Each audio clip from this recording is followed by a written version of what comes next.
Il n'a rien dit quand on l'a traité de gêneur, n'a pas protesté quand l'agent de sécurité lui a agrippé le bras. Il s'est juste redressé, a tiré doucement sur la manche de sa veste pour révéler un écusson usé, mais encore lisible. Aigle déployé, division parachutiste de l'Ormont. C'est là que tout s'est figé. Une voix s'est élevée dans la pièce, glaciale et chargée de souvenirs.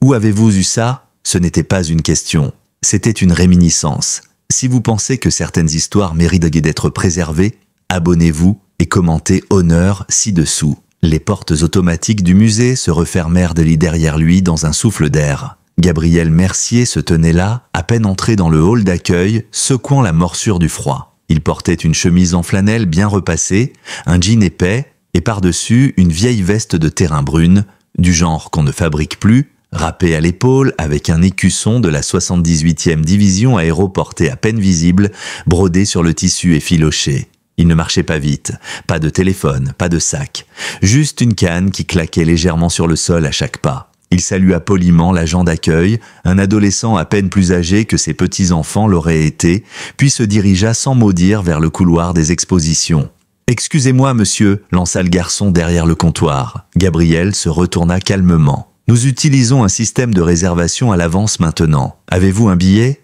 Non », répondit-il avec sérénité. « Je viens ici chaque semaine des anciens combattants depuis l'ouverture.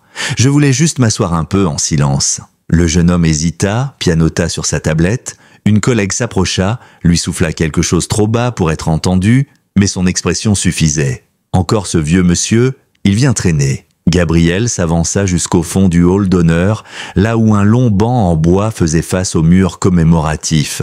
Des milliers de noms y étaient gravés dans le verre noir. Il s'assit lentement, les deux mains posées sur le pommeau de sa canne. Pas un mot, pas de photo. Il regardait, juste regardait. Le gamin à l'accueil le surveillait. Il activa discrètement sa radio.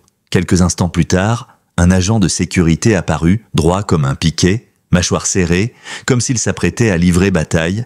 Il se dirigea droit vers Gabriel. « Monsieur, je vais devoir vous demander de quitter le musée. » Gabriel leva les yeux lentement. « Pourquoi ?» L'agent jeta un regard vers le comptoir, puis revint vers lui. « Vous avez été signalé pour vagabondage, plusieurs plaintes. » Gabriel se redressa. Ses genoux craquèrent, il ne discuta pas. Il acquiesça d'un signe de tête et tira doucement sur sa manche pour dévoiler le vieil écusson usé. L'agent lui prit le bras, un peu trop fermement. Mais avant que Gabriel ne fasse un pas, une voix jaillit de l'entrée, nette comme du verre qui se brise. « Stop !»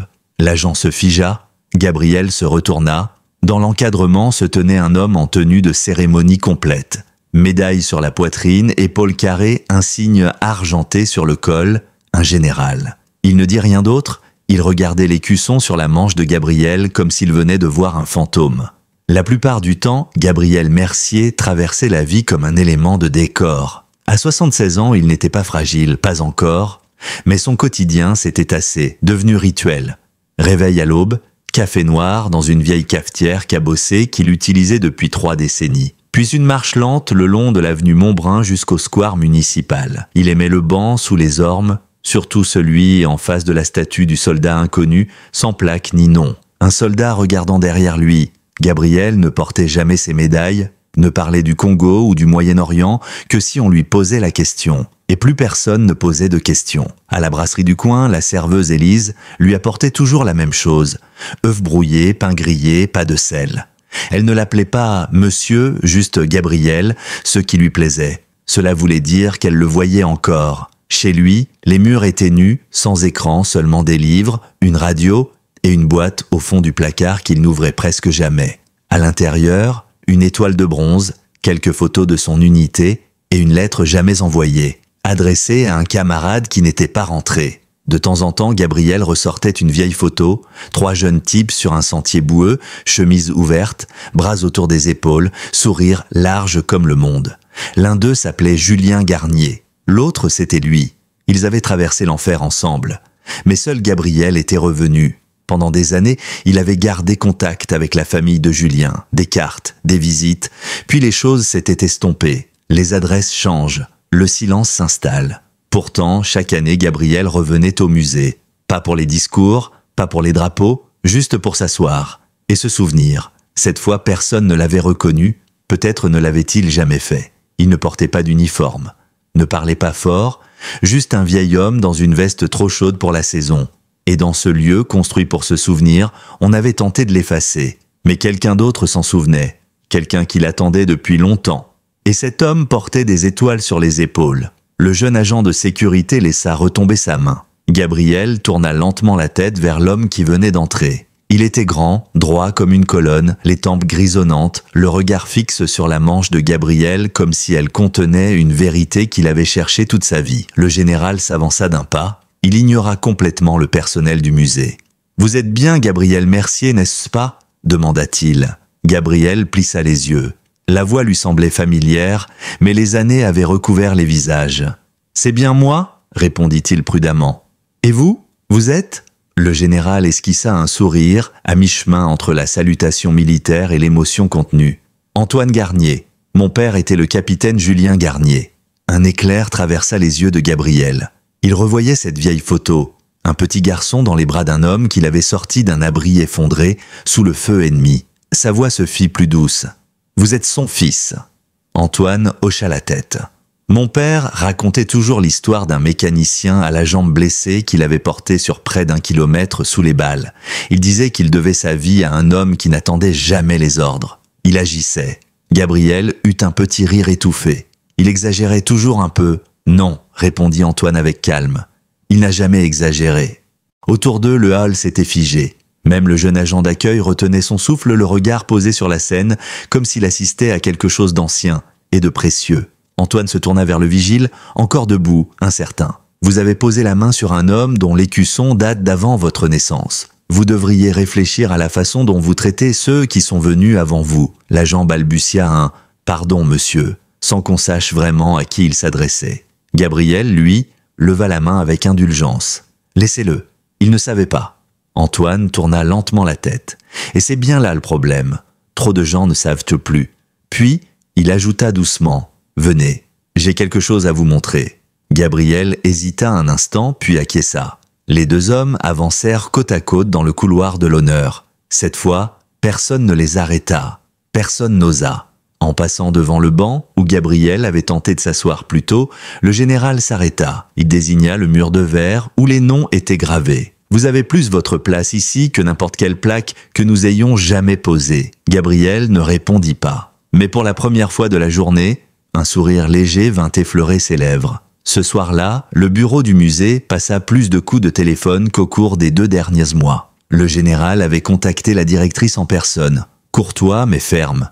Pas de communiqué de presse, avait-il dit. Pas tout de suite. Commencez par réparer ce que vous avez brisé. Gabriel rentra chez lui, comme à son habitude. Pas plus vite, pas plus lentement. La canne tapait toujours le trottoir au même rythme.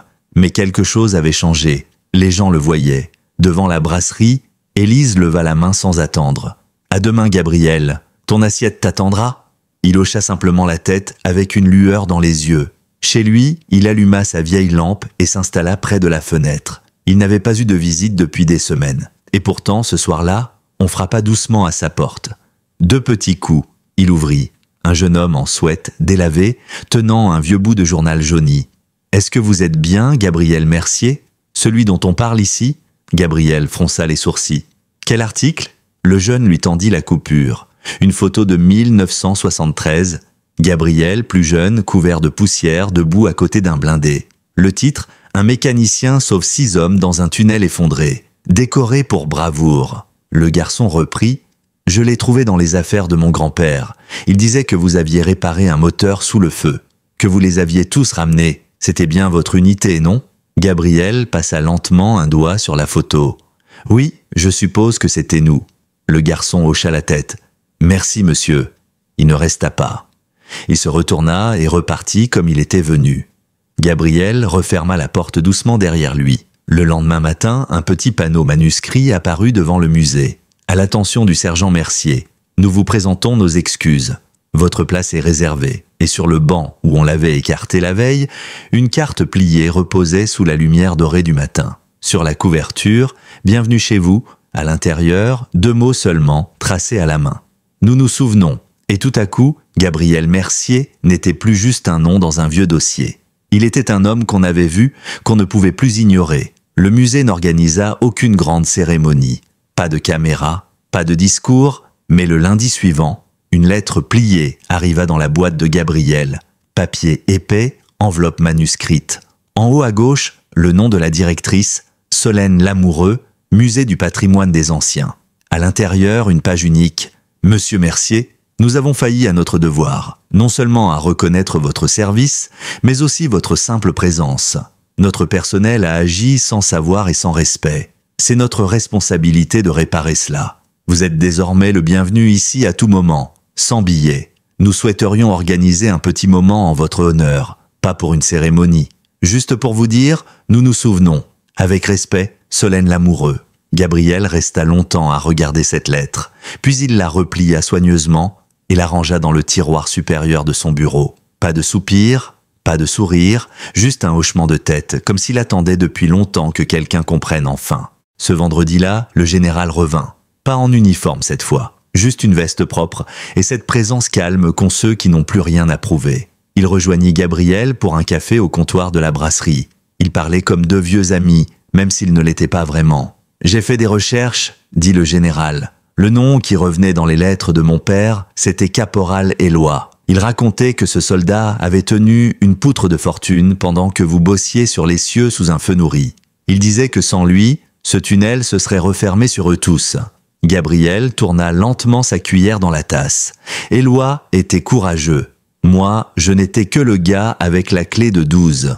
Antoine le regarda, la voix posée. Le gaz avec la clé de 12 a ramené un demi-peloton avec un cric tordu et une jambe en vrac. Mon père ne l'a jamais oublié. Gabriel ne répondit rien, il n'avait pas besoin. Ce soir-là, le banc du musée ne fut plus un banc comme les autres. Quelqu'un y avait discrètement posé une plaque de bois, gravée simplement « Réservé ». Gabriel Mercier, 78e aéroporté, toujours debout. Les visiteurs s'arrêtaient. Certains, surtout les plus âgés, saluaient la place d'un léger geste militaire même si Gabriel n'était pas là. L'agent de sécurité, celui qui lui avait serré le bras trop fort, revint un après-midi. Il ne fit pas de bruit. S'approcha, casquette dans les mains, regard bas. « Je me suis trompé, monsieur », dit-il doucement. « J'ai lu sur vous. Je ne voyais rien à l'époque. » Gabriel hocha la tête sans animosité. « Je ne m'attendais pas à ce que tu vois, mais essaie de ne pas rater le prochain. » Le jeune homme ravala ses mots et repartit sans un bruit. La justice n'avait pas tonné. Elle était tombée doucement, là où elle devait. Tout avait commencé comme une simple idée. Une petite réunion, disait la directrice du musée. Pas d'annonce, pas de micro, juste quelques personnes qui avaient à cœur d'être là. Mais dans une petite ville, le bouche à oreille suit d'autres lois. Surtout quand on murmure quelque chose qui mérite d'être entendu. Le dimanche matin, des rangées de chaises pliantes s'alignaient sur la pelouse devant le musée du patrimoine. Pas de banderole, juste un drapeau en haut du mât, flottant doucement dans le vent d'automne. Gabriel ne voulait pas s'asseoir au premier rang. Mais Antoine insista. « Tu as mérité cette chaise bien avant que la moitié d'entre nous naissent, » lui dit-il. « Tu ne te caches pas aujourd'hui. » Gabriel portait la même veste brune, mais cette fois, le patch sur son épaule avait été soigneusement recousu, nettoyé, repassé. Il était debout, droit, des gens qu'il n'avait pas vus depuis des années étaient venus. Une femme de la brasserie apporta une tarte aux pommes encore chaude dans un moule enveloppé de ficelle. Un lycéen du journal de l'école prit des photos avec soin, pas pour les likes, mais pour la mémoire. Il n'y eut pas de discours pompeux, pas de musique en fond, juste le bruit du vent, des pas, puis le général s'avança devant la petite foule. Il ne sortit aucun papier, il n'en avait pas besoin. « Certains hommes laissent des traces qu'on ne voit qu'à la fin, dit-il. Ils ne réclament sur rien, ils ne cherchent pas les applaudissements. Ils sont juste là, encore et encore. » Il se tourna vers Gabriel, le regard assuré. « Quand d'autres reculaient, tu es resté. Quand d'autres attendaient des ordres, tu agissais.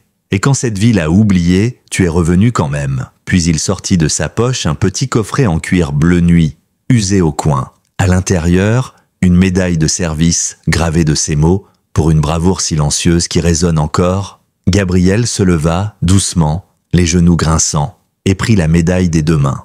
Un ou deux se levèrent dans la foule, puis davantage, jusqu'à ce que tous soient debout, pas un bruit, pas d'applaudissements, juste cette présence collective, parce que certains moments n'ont pas besoin de volume, juste d'être vus.